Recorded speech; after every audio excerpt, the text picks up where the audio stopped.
Audio Jungle.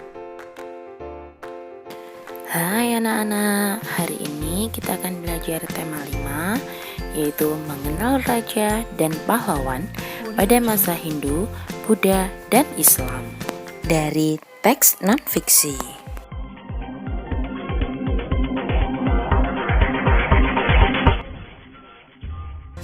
Pengetahuan baru atau informasi penting bisa kita beroleh jika telah menemukan inti dari teks bacaan. Informasi penting yang kita temukan sangat bermanfaat untuk menjawab pertanyaan dan menceritakan kembali teks bacaan yang telah kita baca. Oke, Bu Ari pernah membaca teks non-fiksi tentang pahlawan di masa Hindu Buddha. Nah, tahukah kalian siapa tokoh pahlawan yang ada di gambar ini?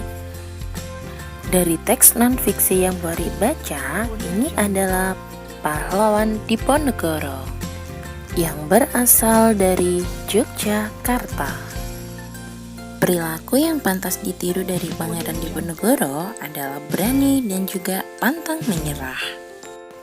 Dan perjuangan yang dilakukan Pangeran Diponegoro adalah perang melawan penjajah.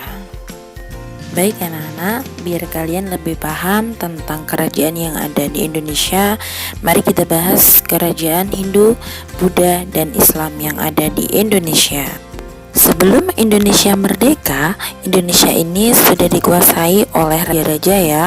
Rajanya yang bijaksana, dan setiap kerajaan memiliki corak masing-masing. Ada yang bercorak Hindu, Buddha, dan bercorak Islam. Contoh kerajaan Buddha: yang pertama Kalingga, yang kedua Sriwijaya, dan yang ketiga Mataram kuno.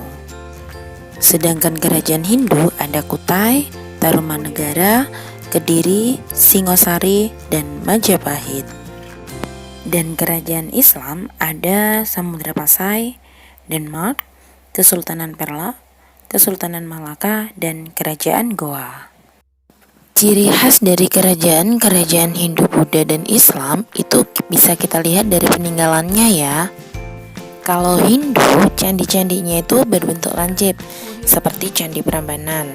Sedangkan kalau Buddha, bentuknya itu sangat tumpul seperti Borobudur. Dan pada kerajaan Islam biasanya ditemukan masjid atau kaligrafi. Oke, sekarang kamu lihat ada peta Indonesia. Di situ nanti boleh jelaskan persebaran kerajaan-kerajaan yang ada di Indonesia, terutama Jawa Timur ya. Ada kerajaan Kahuripan yang dipimpin oleh Raja Airlangga. Kemudian ada kerajaan Singosari yang terletak di daerah Malang ya, yang dipimpin oleh Raja Ken Arok.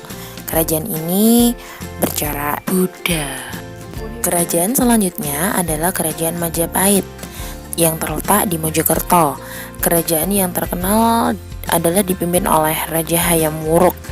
Dia memiliki patih yang pernah bersumpah palapa yang bernama Gajah Mada. Oke, sekarang kita beralih ke daerah Sumatera. Ada Kerajaan Samudra Pasai yang dipimpin oleh Malik As-Saleh. Selanjutnya ada Kerajaan Aceh yang dipimpin oleh Sultan Iskandar Muda. Selanjutnya kita beralih ke Kalimantan. Ada Kerajaan Kutai di Martapura. Ya, raja yang terkenal adalah Mulawarman.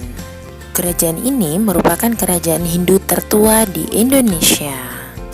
Kemudian kita beralih ke Sulawesi. Ada Kerajaan Gua Talo yang dipimpin oleh Sultan Hasanuddin. Sultan Hasanuddin terkenal dengan sebutan ayam jantan dari timur karena berkat keberaniannya melawan penjajah. Baik anak-anak, untuk mendapatkan informasi tentang para pahlawan sejak masa kerajaan Hindu, Buddha, dan Islam hingga masa perjuangan para pahlawan sebelum berdirinya Indonesia hingga mempertahankan kemerdekaan, silahkan lebih banyak membaca tema 5.